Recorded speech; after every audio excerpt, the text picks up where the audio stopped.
बिस्मिल्लाहिर्रहमानिर्रहीम रब्बि इश्रह ली सदरी व यस्सिर ली अमरी वहलुल उक़दतम मिन लिसानी यफ़क़हू क़ौली। अस्सलाम वालेकुम रहमतुल्लाहि व बरकातुहू। उम्मीद करता हूँ आप सब खैरियत से होंगे, अपने घर में खुश होंगे, महफूज होंगे। अल्लाह ताला आपको सलामत रखे, अल्लाह ताला आपको खुश रखे, अल्लाह ताला आपको कामयाबी कामयाबी से नवाजे। चलते हैं आज के लेक्चर की तरफ। Oscillation chapter 7 ICS FSC physics का चैप्टर नंबर 7, उसके न्यूमेरिकल्स को इंशाल्लाह आज हम कंप्लीट करेंगे। और remaining numerical I think so हम स्टार्ट अप करेंगे न्यूमेरिकल नंबर 6 से 7.6। ठीक है, सबसे पहले इसकी स्टेटमेंट को अंडरस्टैंड करते हैं गिवन डाटा से। स्टेटमेंट एक दफा मैं रीड कर देता हूँ। स्टेटमेंट काफी लेंथी है, बच्चे ये सोचते हैं कि सर स्टेटमेंट और डायग्राम वाला क्वेश्चन बहुत कम आता होता है। आता बहुत कम है, लेकिन अगर वो खाली आपको इसकी स्टेटमेंट शॉर्ट भी करके दे देगा तो आपको करना ही पड़ेगा। ठीक है, तो कर लीजिएगा लाजमी। कहता है block of mass 1.6 kilogram is attached to a spring with spring constant 100 newton metre. आपके पास एक मास एक स्प्रिंग से अटैच किया गया जिसका मास 1.6 किलोग्राम है और स्प्रिंग का जो कांस्टेंट है वो 1000 न्यूटन मीटर पर मीटर है। Spring is compressed through a distance of 2.0 centimetre. Spring को कंप्रेस किया गया। कंप्रेस करने के बाद then it comes to at rest, calculate the velocity of the block at passes through the equilibrium position x is equal to 0 if the surface is frictionless. आपको given जो है ना मास गिवन है, मास है 1.6 kilogram. Spring constant given है आपको 1000 Newton per metre. x not given है आपको 2 सेंटीमीटर, जो आपके पास 0.2 मीटर बनता है या 0.02 मीटर बनेगा। सॉल्यूशन आपके पास आता है, आपने फाइंड आउट करनी है v नॉट वेलोसिटी। ठीक है, मैं एक दफा x नॉट को चेक कर लूं। x नॉट हमारा कितना है जी, 2.0 सेंटीमीटर था। अच्छा, अब स्टेटमेंट को सबसे पहले समझें कि हमें कहता है कि आपके पास एक है स्प्रिंग, ये एक स्प्रिंग है जो कि एक मास के साथ अटैच है। That's mass is 1.6 kilogram. ठीक है, और इस स्प्रिंग का जो स्प्रिंग कांस्टेंट k है that is 1000 Newton per metre. इस स्प्रिंग को मैं कर देता हूं कंप्रेस। जस्ट इस स्प्रिंग को कंप्रेस कर दिया गया तो कहते हैं ये जो कंप्रेस किया गया है इसका जो एम्पलीट्यूड बन रहा है वो बन रहा है 2 सेंटीमीटर। मतलब कंप्रेस करने से अब इस बॉडी का, इस स्प्रिंग का जो मैक्सिमम डिस्प्लेसमेंट रह गया वो सिर्फ 2 सेंटीमीटर रह गया इसकी मीन पोजीशन से। कहता है जब ये अपनी पोजीशन, इक्विलिब्रियम पोजीशन x0 से गुजरता है, जब डिस्प्लेसमेंट 0 है इसका, ये इसकी इक्विलिब्रियम पोजीशन थी। ठीक है, मैंने इसको यहां से कंप्रेस किया है। कहता है जब ये अपनी इक्विलिब्रियम पोजीशन से गुजरता है तो देन मुझे बताएं इसकी वेलोसिटी क्या होगी, v नॉट क्या होगी। ठीक है, कि बॉडी यहां से कंप्रेस करने के बाद रिलीज की जाती है और रिलीज करते साथ ही इस पॉइंट पे इसकी वेलोसिटी मुझे बतानी है कि वो वेलोसिटी कितनी होगी। तो ये मेरे पास गिवन डाटा है। वेलोसिटी फाइंड आउट करने का सिंपल फार्मूला मेरे पास है v naught is equal to x naught omega. Further omega is equal to square root k by m। x naught हमारे पास है 0.02, k बाय m पुट करेंगे, k हमारे पास है 1000 और मास हमारे पास है 1.6। इसको सोल्व करते हैं और इसका आंसर देखते हैं क्या आता है हमारे पास। 1000 को डिवाइड करते हैं 6 से, 1.6 से, और स्क्वायर रूट कर देते हैं इसी आंसर का। तो ये मेरे पास आता है 0.02 मल्टीप्लाई बाय 25। अगर मल्टीप्लाई कर दी जाए इसको 0.02 से, then the answer will be v naught मेरे पास आ जाएगा 0.5 मीटर पर सेकेंड। तो मेरी बॉडी जब इस इक्विलिब्रियम पोजीशन से, जब इसका डिस्प्लेसमेंट 0 होगा, जब वहां से गुजरेगी तो उसकी जो वेलोसिटी होगी v naught 0.5 metre per second होगी। इक्विलिब्रियम पोजीशन को हम तब कहते होते थे कि body is set to be at rest, कि जब आपके पास बॉडी रेस्ट पे है, वो इक्विलिब्रियम पोजीशन पे है, तो बॉडी यहां पर रेस्ट पर होगी जब उसका डिस्प्लेसमेंट क्या होगा, 0 होगा। नेक्स्ट न्यूमेरिकल 7.6 के बाद न्यूमेरिकल नंबर 7.7 को समझते हैं। उसकी स्टेटमेंट देखते हैं हमारे पास स्टेटमेंट में क्या है। ठीक है, इसके बाद इंशाल्लाह लास्ट न्यूमेरिकल रह जाएगा हमारा। न्यूमेरिकल नंबर 7.7 की स्टेटमेंट आपके पास जो गिवन है, उससे पहले एक छोटा सा कॉन्सेप्ट आपको समझाना ये है। न्यूमेरिकल नंबर 7.7 के लिए बात होती है स्प्रिंग्स की। स्प्रिंग्स में हमारे पास दो तरह के कॉम्बिनेशंस होते हैं। एक हमारे पास होता है पैरेलल कॉम्बिनेशन और एक हमारे पास होता है सीरीज कॉम्बिनेशन स्प्रिंग्स में भी, ठीक है। सीरीज कॉम्बिनेशन का मतलब ये है कि मेरे पास अगर एक स्प्रिंग है, ये एक स्प्रिंग है, ये दूसरा स्प्रिंग है, ये तीसरा स्प्रिंग है, इन तीनों स्प्रिंग्स के साथ एक ही मैस अटैच्ड है, ये सीरीज में है। अगर सीरीज में कहने की बात करूं तो मुझको ये K1 है, ये K2 उसका स्प्रिंग कांस्टेंट है, ये K3 स्प्रिंग कांस्टेंट है, ये सीरीज में है। अगर इनका इक्विवेलेंट मैंने स्प्रिंग कांस्टेंट निकालना है तो उसके लिए मेरे पास फार्मूला होता है 1/k equivalent is equal to 1/k1 plus 1/k2 plus 1/k3। जैसे हमने कैपेसिटर्स का पढ़ा था 10th में या रेजिस्टर्स का पढ़ा था, इसी तरह अगर स्प्रिंग्स का स्प्रिंग कांस्टेंट इक्विवेलेंट निकालना तो वो इसके इक्वल है सीरीज कॉम्बिनेशन के लिए। ये तो है सीरीज कॉम्बिनेशन जिसमें तीनों स्प्रिंग्स के साथ सिर्फ एक मैस अटैच्ड है। अगर बात की जाए पैरेलल कॉम्बिनेशन की, तो पैरेलल कॉम्बिनेशन में आपके पास हर स्प्रिंग के साथ एक अलग मैस अटैच्ड होता है। ये मैस है, ये आपके पास पैरेलल कॉम्बिनेशन है। इस पैरेलल कॉम्बिनेशन के लिए ये आपके पास K1 कंसीडर कर लिया जाए, ये K2 कंसीडर कर लिया जाए, ये K3 कंसीडर कर लिया जाए, तो इसके लिए स्प्रिंग कांस्टेंट मेरे पास ये M है, ठीक है। मतलब हर स्प्रिंग के साथ एक सेपरेट मैस अटैच है मेरे पास, ठीक है। अच्छा, तो ये मेरे पास पैरेलल कॉम्बिनेशन है, इसको आपने नोट डाउन रखना है माइंड में न्यूमेरिकल नंबर 7.7 को अंडरस्टैंड करने के लिए, ठीक है। ये एक छोटा सा क्वेश्चन आपको समझाना लाजमी था। और अगर इसकी मैंने इक्विवेलेंट निकालनी है XE, तो ये मेरे पास आएगा X1 plus X2 plus X3, तो ये मेरे पास इक्विवेलेंट रेजिस्टेंस आ जाएगी पैरेलल कॉम्बिनेशन की, ठीक है। ओके, फर्दर चलते हैं न्यूमेरिकल नंबर 7.7 पे और उसकी स्टेटमेंट को फर्दर मूव ऑन करते हैं। 7.7 गिवन डाटा जो मेरे पास गिवन है। अब स्टेटमेंट को मैं पढ़ता हूं। स्टेटमेंट क्या है बेसिकली?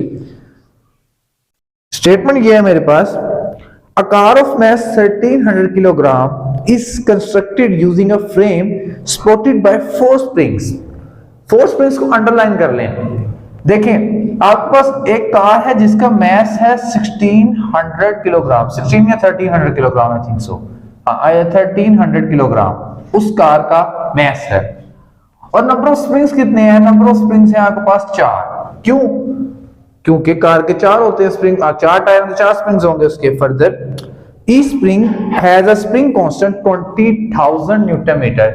ईच स्प्रिंग का जो स्प्रिंग कांस्टेंट है that is 20,000 newton per metre.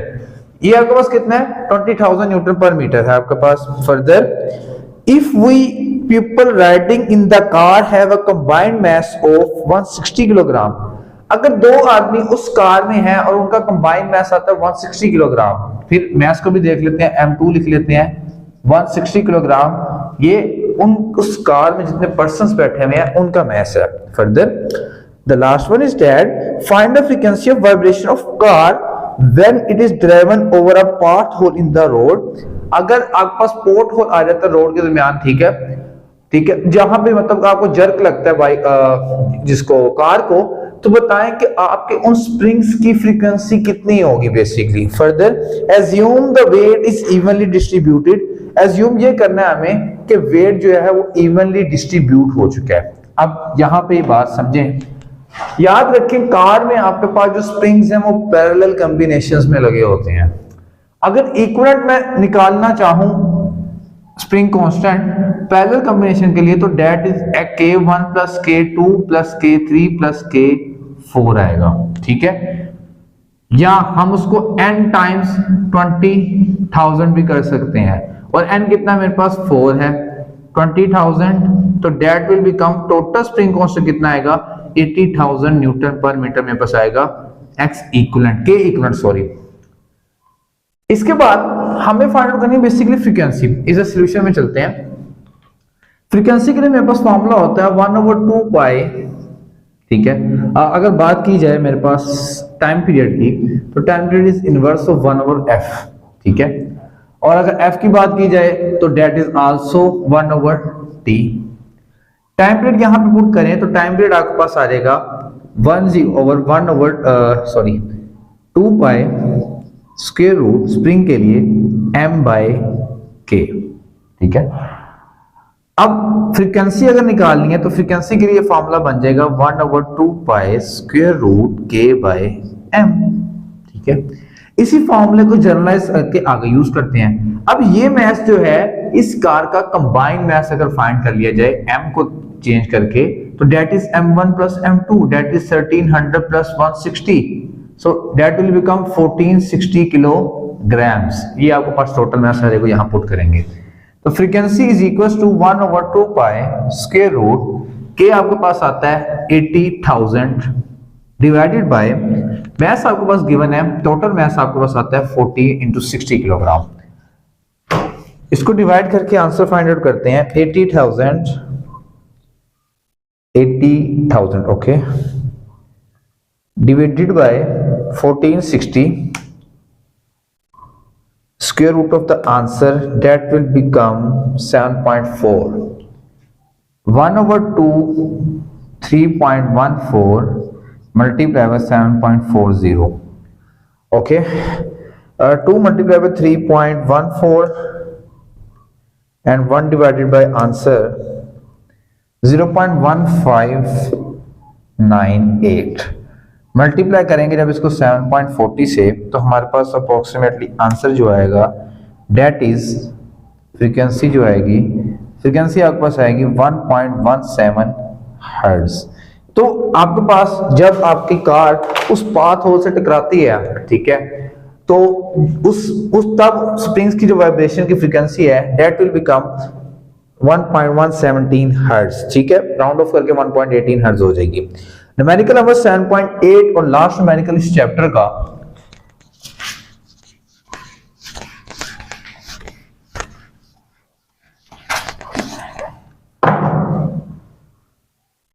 Last numerical को देखते हैं। Find the amplitude, frequency, time period of an object vibrating off end of spring if the equation of its position as a function time is this, x is equals to 0.25 cos, आपके पास एक equation given है 0.25 cos pi over 8t।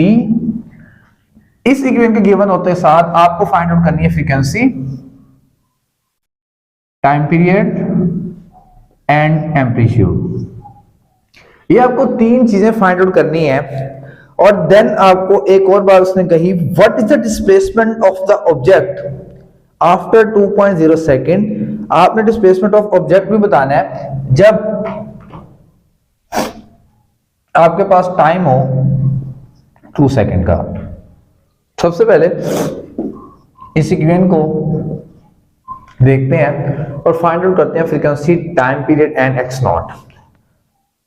Solution में चलते हैं। इस equation की general equation जो हमने पढ़ी थी वो हमने पढ़ी थी x is equal to x naught cos omega t, ये हमने इक्वेशन पढ़ी थी। अच्छा, इससे पहले एक डिफरेंस, बल्कि पहले इसको सोल्व कर लेते हैं हम लोग। इस इक्वेशन को दोबारा यहां पे राइट करते हैं 0.25 cos pi by 8 into T. Compare करें, x नॉट मेरे पास क्या आ जाएगा, x नॉट मेरे पास आ जाएगा 0.25, ये जो है x नॉट 0.25 मीटर आ जाएगा। ठीक है, इसके बाद cos के इक्वल ओमेगा किसके इक्वल आ रहा है, ओमेगा आपके पास इक्वल आ रहा है, यहां पे इसको सोल्व करते हैं। Omega is equal to pi by 8 और ओमेगा फर्दर इक्वल होता है, हमें पता है 2 पाई f के, that is further equal to pi by 8। मुझे फाइंड आउट करनी है फ्रीक्वेंसी, फ्रीक्वेंसी को ऐसे रहने दें, पाई उधर चले जाएगा आपके पास, ठीक है, और ये आपके पास आ जाएगा 2 पाई इंटू 8। ठीक है, ये पाई पास से कैंसिल आउट हो जाएगा, फ्रीक्वेंसी आपके पास आ जाएगी 1/16 हर्ट्ज। फ्रीक्वेंसी आपने फाइंड आउट कर ली। हम क्यों ना यहां से टाइम पीरियड को भी फाइंड आउट कर लें, तो टाइम पीरियड मेरे पास आ जाएगा 1 × 1 डिवाइडेड बाय 116, तो टाइम मेरे पास आ जाएगा 16 सेकंड्स का। ये तमाम चीजें फाइंड आउट कर ली। अब सिर्फ रह गया displacement when t is equal to 2 second. अब इस t और इस t में क्या डिफरेंस है उसको गौर कर लेते हैं, उसको देख लेते हैं। ठीक है, इस t और इस t में क्या डिफरेंस है देखिए। अगर फर्ज किया जाए आपके पास एक बॉडी की ये पोजीशन है, ठीक है, ये पोजीशन है मैस m, और इस पोजीशन से मैंने बॉडी को डिस्प्लेस किया इस तरफ को, ठीक है, मैंने बॉडी को डिस्प्लेस किया इस तरफ को, बॉडी ने यहां से पहले अपनी मोशन की, फिर वापस यहां से गुजरते हुए अपनी मेन पोजीशन की तरफ गई और देन वापस इस पोजीशन पर आई। तो जो टाइम इसने यहां से जाकर यहां पे आके वापस आने का लिया, that is one vibration, that is equal to इस टाइम पीरियड। ये इसका क्या था, टाइम पीरियड था। अब t मैंने निकालना है, t 2 सेकंड, मतलब कि जब आपने बॉडी को यहां से डिस्प्लेस किया और उसने 2 सेकंड्स में कितना टाइम, 2 सेकंड्स में, मतलब कि यहां से मैंने बॉडी को उस तरफ को खींचा, उस तरफ को मैंने पुल किया, जब खींचा उस तरफ को जब खींचा गया तो 2 सेकंड्स में, मतलब कि बॉडी की मूवमेंट के 2 ही सेकंड्स में उसका डिस्प्लेसमेंट कितना था वो आपको फाइंड आउट करना है। ये बेसिक टाइम पीरियड और t में फर्क था। तो अब t पुट करते हैं हम लोग, यहाँ पे x is equal to equation लिखते हैं 0.25 cos पाई बाई 8 इंटू 2, क्योंकि t 2 आ गया, 4 आ जाएगा, ये 0.25 cos of pi by 4, 0.25 multiply by cos pi by 4 आपके पास आएगा 0.707 के इक्वल, ठीक है। तो 0.25 मल्टीप्लाई बाय 0.707, तो डेट विल बिकम 0.17 मीटर। तो ये आपके पास है डिस्प्लेसमेंट ऑफ द बॉडी, जब आपके पास बॉडी ने 2 सेकंड्स में डिस्प्लेसमेंट कवर किया। तो ये आपके पास न्यूमेरिकल नंबर 7.7 था, 7.7 नहीं है, 7.8 था ये न्यूमेरिकल हमारे पास, 7.7 हमने कर लिया, ठीक है। तो उम्मीद है कि सारे न्यूमेरिकल्स आपको समझ आए होंगे। अगर ये समझ आए इसको लाइक करें, शेयर करें, सब्सक्राइब करें। मिलते हैं इंशाल्लाह नेक्स्ट ईयर में, इंशाल्लाह। अपना ख्याल रखिएगा, अल्लाह हाफिज।